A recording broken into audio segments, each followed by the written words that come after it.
Hewan-hewan yang disebutkan dalam Al-Quran, bagian 4. 10. Lalat. Kata lalat dalam Al-Quran terdapat pada surat Al-Hajj, ayat ke-73. Allah Subhanahu wa Ta'ala berfirman yang artinya, "Hai manusia, telah dibuat perumpamaan, maka dengarkanlah olehmu perumpamaan itu. Sesungguhnya segala yang kamu seru selain Allah sekali-kali tidak dapat menciptakan seekor lalat pun, walaupun mereka bersatu menciptakannya.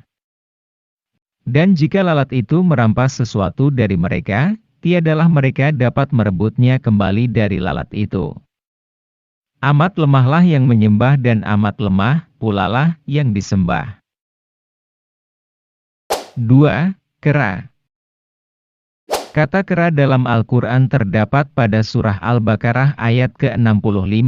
Allah Subhanahu wa Ta'ala berfirman yang artinya, "Dan sesungguhnya telah kamu ketahui orang-orang yang melanggar di antaramu pada hari Sabtu, lalu kami berfirman kepada mereka, jadilah kamu kera yang hina." 12. Nyamuk. Kata nyamuk dalam Al-Quran terdapat dalam surat Al-Baqarah ayat 26. Allah Subhanahu wa Ta'ala berfirman yang artinya, "Sesungguhnya Allah tiada segan membuat perumpamaan berupa nyamuk atau yang lebih rendah dari itu."